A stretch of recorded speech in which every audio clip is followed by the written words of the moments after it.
Bonjour, bonjour, chers tous, bonjour nos bien-aimés. Shalom, shalom, c'est bien moi, le pasteur Moïse Vangou de l'église Cité des Lumières. Nous vous saluons partout où vous êtes.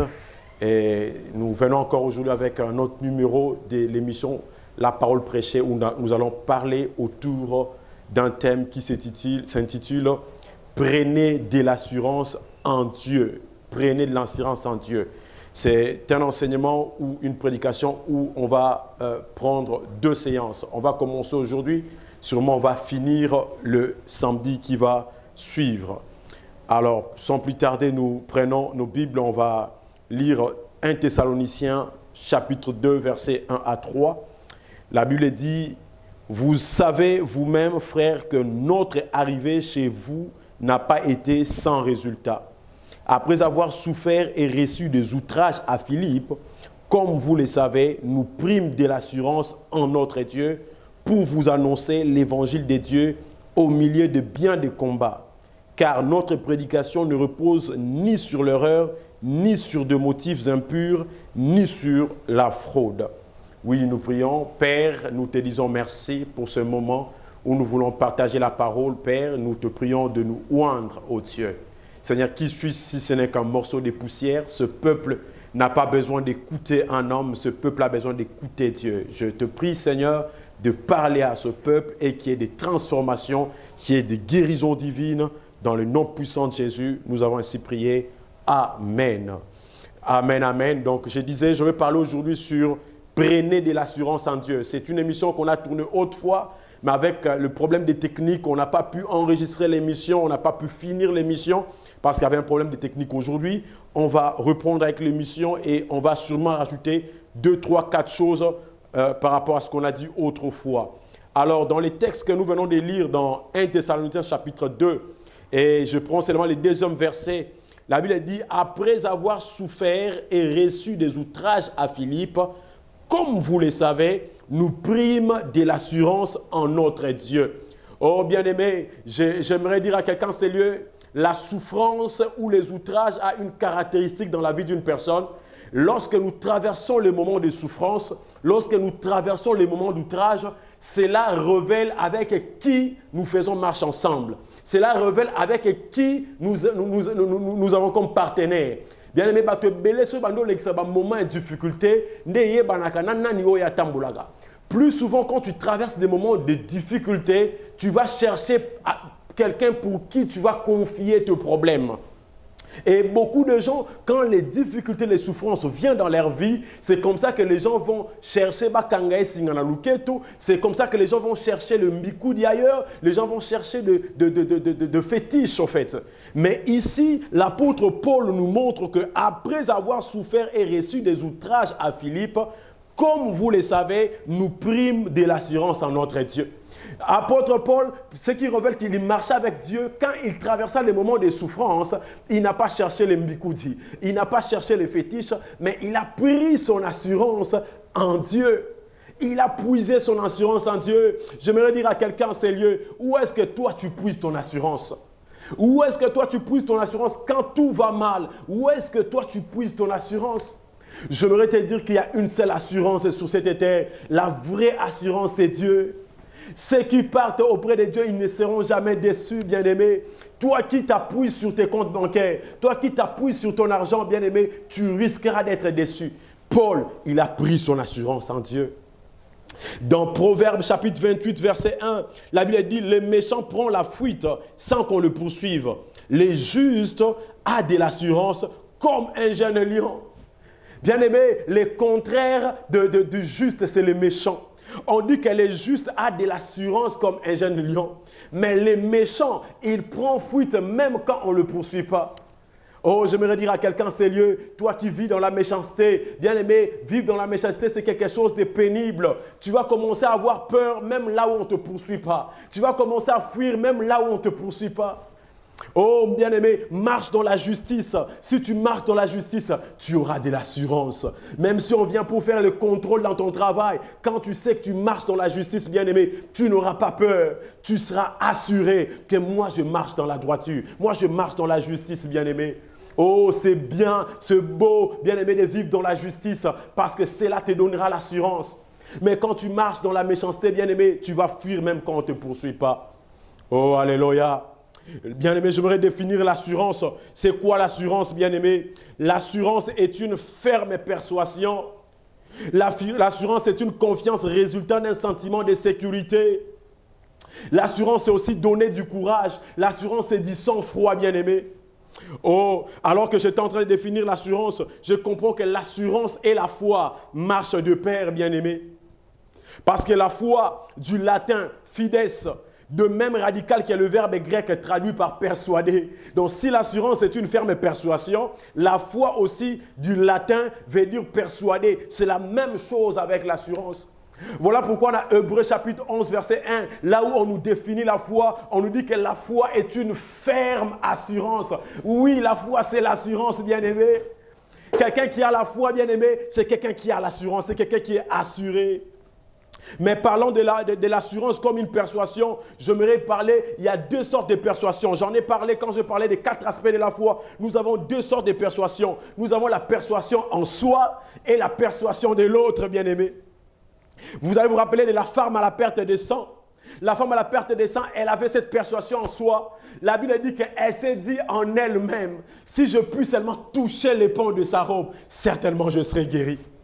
Elle était convaincue, elle avait cette assurance, même si on ne l'a pas prêché, même si on ne l'a pas poussé, elle avait cette conviction, cette assurance en elle que si je puis seulement toucher les pans de cette robe, je serai guéri, alléluia.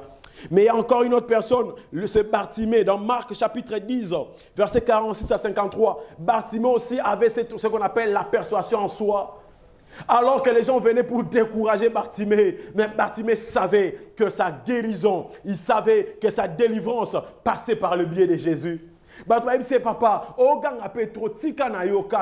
il a dit, il continue à crier encore plus. Ça, c'est la persuasion en soi. Tu t'appuies sur ce que Dieu a déposé dans ton cœur. Tu n'as pas besoin que l'autre puisse comprendre ce que tu fais, mais ce que toi, tu comprends dans ta relation avec Dieu, tu l'appliques, bien-aimé. Parfois, il va falloir avoir cette persuasion en soi, bien-aimé. Mais il y a aussi ce qu'on appelle la persuasion de l'autre. Dans Luc chapitre 7, verset 1 à 10, il y a l'histoire du centenier romain bien-aimé qui avait cette persuasion. Il savait persuader les autres. Le centenier romain, il a persuadé les anciens d'Israël pour qu'ils aillent convaincre Jésus. Après cela, il va encore persuader ses amis pour qu'ils aillent convaincre Jésus. Et parce qu'il avait cette persuasion, cette capacité de persuader l'autre bien-aimé, alors que ces gens-là sont allés voir Jésus, Jésus a dit, de tous les gens que moi je connais, il n'y a personne qui a la foi comme cet homme. Bien-aimé, si tu es un homme de foi, si tu as l'assurance avec Dieu, tu seras en mesure de te persuader toi-même et de persuader les autres, bien-aimé. Et c'est très important. C'est très important parce que la foi, c'est contagieuse. L'assurance est contagieuse. C'est lui qui a l'assurance, bien-aimé, il donne du courage aux autres. C'est lui qui a l'assurance, bien-aimé, il va contaminer son assurance aux autres. Alléluia. Et l'assurance, bien-aimé, ce n'est pas le fait d'être bruyant. Assurance, c'est ma camarade, ma kelele l'été. Oroza muta ma kelele, mais osano assurance té. L'assurance, ce n'est pas le fait d'être bruyant, mais l'assurance, c'est le fait de ne pas avoir peur. L'assurance, c'est le fait de ne pas avoir peur. Vous savez, il y a des gens bien-aimés. Allo barate, acha makele l'été, mais so taline a senti que muto a une assurance. Muto que son a tout molié, muto na rozwa na romona makamunanga. L'assurance, ce n'est pas le fait de crier. L'assurance, ce n'est pas le fait de grimacer. Mais l'assurance, c'est le fait de ne pas avoir peur. C'est le fait de ne pas avoir peur. Alors, dans 2 Timothée chapitre 1, verset 7, la Bible dit ceci. Car ce n'est pas un esprit de timidité que Dieu nous a donné, mais un esprit de force, d'amour et de sagesse. Bien-aimés, on n'a pas reçu un esprit de timidité. Quand nous recevons Jésus comme Seigneur et Sauveur, nous ne recevons pas un esprit de timidité, mais nous recevons un esprit de force. Nous recevons un esprit de sagesse. Nous recevons un esprit d'amour, bien-aimés. C'est ainsi que j'aime toujours dire ceci. Si vous êtes timide, bien-aimés, cela ne vient pas de Dieu. Il y a une différence entre être timide et être réservé. Bien-aimé, si tu es réservé, ça je respecte. Mais si tu es timide, bien-aimé, la timidité ne vient pas de Dieu. La peur, c'est l'œuvre du diable, c'est l'arme du diable. La peur, ce n'est pas l'arme de Dieu. Bien-aimé, il faut bannir la peur, il faut bannir la timidité, mais il faut avoir cet esprit de force, d'amour et de sagesse, bien-aimé. Et c'est très important, c'est très important. Alors, dans Philippiens chapitre 1, verset 14, la Bible dit ceci, et la plupart de frères dans le Seigneur, encouragés par mes liens, ont plus d'assurance pour annoncer sans crainte la parole de Dieu. Ici, l'apôtre est en train de nous montrer que la plupart des frères dans le Seigneur, ils ont été encouragés par ses liens, par sa manière de travailler, par sa manière d'opérer. Les autres frères ont été encouragés pour qu'eux aussi puissent travailler sans crainte, avec assurance. Bien-aimé, si tu es entouré d'un leader qui a l'assurance, un leader qui n'a pas de peur, bien-aimé, tu vas engendrer des disciples qui n'ont pas peur, des disciples qui ont l'assurance, bien-aimé. Alors que je suis en train de prier en ces lieux, de prêcher en ces lieux, je prie que Dieu vous donne cet esprit d'assurance, cet esprit de bannir la peur. Peu importe ce que tu traverses, bien-aimé, j'aimerais te rassurer que Dieu est au contrôle. N'aie pas peur de cette maladie, n'aie pas peur de cette pauvreté, n'aie pas peur de ces choses, parce qu'en réalité, Dieu t'a donné l'autorité de marcher sur les serpents, de marcher sur les scorpions, et rien ne pourra te nuire, bien-aimé. Rien ne pourra te nuire. Je viens te rassurer que cette maladie-là, ce n'est pas pour te tuer, mais cette maladie-là, c'est pour que tu témoignes la gloire de Dieu. Alors n'aie pas peur, n'aie pas peur. Je l'avais dit l'autre fois, si vous lisez dans la Bible, le nombre de fois où il est répété dans la Bible, ne crains rien, c'est 365 fois. C'est pour dire que à chaque jour, Dieu a prévu un ne crains rien pour quelqu'un. Oh, j'aimerais dire à quelqu'un ces lieux, même si hier, tu as survécu d'une maladie qui tue, j'ai dit aujourd'hui encore, Dieu a prévu pour toi un ne crains rien. Ne crains rien, Dieu interviendra. Ne crains rien, Dieu te sortira de cette situation. Ne crains rien. 365 fois la Bible a repris, ne crains rien, ne crains rien. Ce n'est pas par hasard que c'est repris 365 fois. Chaque jour, Dieu a prévu un ne crains rien pour toi. Et ne crains rien au nom puissant de Jésus. Et là, je vais entrer maintenant dans la deuxième partie de mon message. Je vais parler de quelques vérités sur l'assurance. Quelques vérités sur l'assurance. La première vérité est que les chrétiens doivent apprendre à parler avec assurance. Ah, bien aimé, les chrétiens doivent apprendre à parler avec assurance. Aujourd'hui, je commence à voir, ce sont les occultistes qui parlent avec assurance. Ce sont les gens des sectes qui parlent avec assurance, alors qu'ils n'ont pas un vrai Dieu. C'est nous qui avons un vrai Dieu. Nous devons apprendre à parler avec assurance. Nous ne parlons pas avec assurance parce que beaucoup de chrétiens, ils ne connaissent pas leur identité en Christ et Jésus. Au moins, les chrétiens sont en péché. Au moins, les chrétiens, parce que tu ne connais pas qui tu es en Jésus-Christ. Les chrétiens doivent apprendre à parler avec assurance. Ça, c'est la première vérité. Alors, dans Ephésiens chapitre 6, versets 19 à 20, la Bible dit ceci. « Priez pour moi, afin qu'il me soit donné, quand j'ouvre la bouche, de faire connaître hardiment et librement les mystères de l'Évangile, pour lesquels je suis ambassadeur dans les chaînes et que j'en parle avec assurance, comme je dois en parler. » Oh, ce que je comprends ici avec l'apôtre, il a dit « Priez pour moi afin qu'il me soit donné ». Bien-aimé, pour commencer à parler avec assurance, tu as besoin de la prière. Bien-aimé, ce qui te donnera cette possibilité de commencer à parler avec assurance, et ça va courage à Banaboudente. Mais cette assurance-là vient par la prière. Tu dois être un homme et une femme de prière. Tu dois avoir les hommes qui prient pour toi. Paul est en train de dire que priez pour moi, afin que quand je serai en train de prêcher la parole, quand je serai en train d'annoncer la parole, que je puisse l'annoncer avec assurance. Parce que la prière, c'est ce qui nous donne cette assurance-là. Plus tu es un homme de prière, tu passes dans des moments dans la présence de Dieu, Dieu te communiquera cette assurance. Alors, il y a un homme de Dieu américain qui s'appelle Rick Warren. Il a dit ceci, plus vous priez, moins vous paniquez. Plus vous adorez, moins vous vous inquiétez. Vous vous sentirez plus patient et moins stressé. Ah, j'aime beaucoup cette citation d'Eric Warren. Il dit, plus vous priez, moins vous paniquez. Bien aimé, les hommes et les femmes de prière, ils ne paniquent pas n'importe comment. Même quand tout le monde commence à paniquer, lui ne panique pas. Voilà pourquoi Jésus, devant la tombe de Lazare, Tout le monde était paniqué, mais lui, il était resté calme. Il a dit, il n'est pas mort, il dort, parce qu'il était un homme de prière.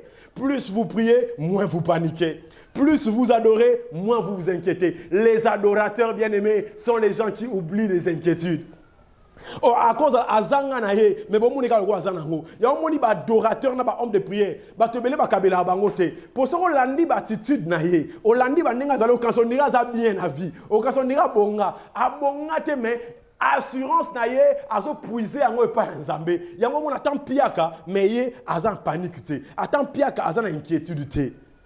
Il a dit, vous vous sentirez plus patient et moins stressé. Bien aimé, la prière te donne la vie de patient. Tu seras patient. Tu vas apprendre à attendre la bénédiction de Dieu. Même quand ça tarde, tu seras comme Habakkuk.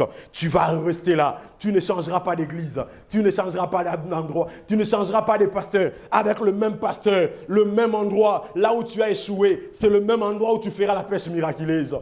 Souvenez-vous de Pierre, le même endroit où il a échoué toute la nuit. Quand Jésus est venu, avec Jésus, il a réussi seulement au même endroit. Bien-aimé, sois patient, Dieu te visitera. Sois patient, Dieu te fera du bien. Il y a encore un homme de Dieu américain qui s'appelle D.L. Moody. Lui aussi dit ceci, c'est lui qui s'agenouille le plus tiendra mieux que les autres debout.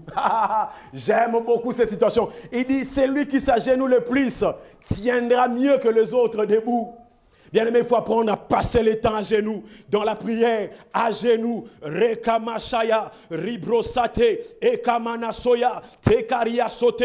Quand je passe des moments comme ça, Korimana Maseya, et quand je m'élève, bien-aimé, même quand tout le monde sont paniqués, moi je resterai debout. Qu'est-ce que vous voulez que je fasse? Qu'est-ce que vous voulez? Même quand on vient avec un mort ici, j'en pose les mains, j'entends que Dieu puisse accorder la résurrection. Je n'aurai pas peur parce que je passe des moments à genoux. Je tiens beaucoup à genoux et je resterai beaucoup plus longtemps debout. Ah, j'aime cette citation. Encore deux choses à savoir sur les chrétiens doivent apprendre à parler avec assurance. Plus nous avons de l'assurance, bien-aimés, plus les gens reconnaîtront notre relation avec Jésus. Bien-aimé, plus tu prêches avec assurance, plus tu pries avec assurance, c'est comme ça que les gens reconnaîtront ta relation avec Jésus. Dans Actes chapitre 4, verset 13, la Bible dit ceci. Lorsqu'ils virent l'assurance des prières et des gens, ils furent étonnés, sachant que c'étaient des hommes du peuple sans instruction. Et ils le reconnurent pour avoir été avec Jésus. Ah, bien-aimé, ils ont vu Pierre et Jean en train de parler. Ils ont dit non. Mais ces gens, on le connaît. Ils ont grandi avec nous ici. Ils n'ont pas étudié. Ils n'ont pas fait des grandes écoles. Mais comment ils parlent avec assurance? Comment ils parlent comme ça, comme des docteurs? Comment ils parlent comme ça, comme des gens qui ont des masters? Oh, j'aimerais dire à quelqu'un, c'est lieu. Avoir Jésus avec toi, ça te donnera une connaissance qui sera au-delà de la norme. Ah, Jésus peut faire de toi, la parole de Dieu peut faire de toi un anatomiste, même si tu n'as pas étudié l'anatomie. La parole de Dieu peut faire de toi un architecte, même si tu n'as pas étudié l'architecture. Les vrais hommes de Dieu ou un bien-aimé, ils ont un package de connaissances. Babi me bato yo to ebi bango ba kolia neni ba ko lo bana assurance boy neni ba lo ba lo ko ba sala doctorat. Ah bien, bazala au fond na Jésus, ba reconnaître assurance on a ça nenge Jésus abande ko lobela nenge Yesu abande ko sala makam. Ils ont reconnu qu'ils étaient avec Jésus à cause de l'assurance qu'ils dégageaient. Dans Actes chapitre 9, versets 28 à 29, la Bible dit encore ceci. Il allait et venait avec eux dans Jérusalem et s'exprimait en toute assurance au nom du Seigneur. Il parlait aussi et disputait avec les hellénistes, mais ceux-ci cherchaient à lui ôter la vie. Ah, j'aime toujours mettre cet équilibre. J'aimerais dire à quelqu'un en ces lieux, ce n'est pas seulement parce que tu as Jésus avec toi, ce n'est pas seulement parce que tu pries, parce que tu enseignes la parole que tout le monde t'acclamera, bien-aimé. Ce n'est pas parce que tu parles avec assurance que tout le monde t'acceptera. Il y a des gens bien-aimés qui ne t'accepteront pas. Quand même que tu peux faire même descendre les ciels sur la terre, ils vont te combattre. Pierre était avec eux, il parlait avec eux, il discutait avec eux, il parlait avec assurance. Mais quand Pierre tournait le dos, il cherchait à lui ôter la vie. Il cherchait à lui tuer, bien-aimé. Oh, parfois nous aussi, comme nous venons enseigner, nous prêchons, nous enseignons la parole, nous bénissons beaucoup de gens. Mais Père, parfois, ce message dérange aussi d'autres personnes qui se disent, mais ils se prennent pour qui? Ils se prennent pour qui? Bien-aimé, la parole de Dieu, la prière peut t'amener aussi des outrages, peut t'amener aussi des combats. Voilà pourquoi il faut être fort, bien-aimé. Il faut être fort. Deuxième chose encore, concernant parler avec les chrétiens, doivent apprendre à parler avec assurance. Plus nous annonçons la parole avec assurance, plus nous verrons les miraculés. Oh, ça j'aime. Bien aimé, plus tu annonces la parole avec assurance, plus tu verras les miraculés. Tu dois avoir assurance que plus j'annonce la parole avec assurance, je verrai les miraculés. Dans Actes 4, 29 à 31, la Bible dit ceci. Et maintenant, Seigneur, vois leurs menaces et donne à tes serviteurs d'annoncer ta parole avec une pleine assurance, en étendant ta main pour qu'ils se fassent des guérisons, de miracles et des prodiges par les noms de ton saint serviteur Jésus. Quand ils eurent prié, les lieux où ils étaient assemblés trembla. Ils furent tous remplis du Saint-Esprit et ils annonçaient la parole de Dieu avec assurance.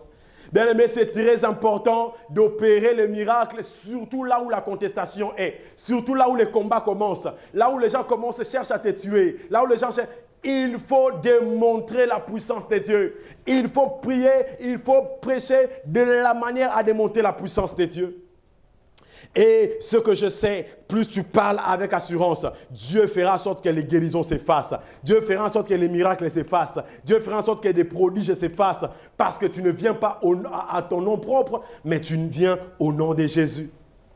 Oh, moi j'ai toujours dit, il faut avoir le courage d'imposer les mains aux malades. Parce que la parole qui dit, voici les miracles qui accompagneront ceux qui auront cru, ce n'est pas moi qui ai écrit ces paroles. C'est la parole de Dieu qui me donne cette autorité. Ceux qui croient au nom de Jésus, bien-aimé, ils ne cherchent pas les miracles. La Bible dit, voici les miracles qui accompagnent. Les miracles les accompagnent. Quand ils marchent avec les miracles. C'est ça la dimension de Jésus. Voilà pourquoi quand Jésus partait pour ressusciter ou soit guérir l'enfant quelque part, la femme à la perte de sang n'était pas programmée dans le calendrier. Mais la femme à la perte de sang a touché seulement le pan de sa robe. Elle fut guérie parce que Jésus s'accompagnait du miracle. Alléluia. Et deuxième vérité, je vais aller vite pour finir, il n'y a plus le temps. La parole de Dieu est remplie d'exemples des gens qui ne se voyaient pas à l'auteur de l'appel de Dieu.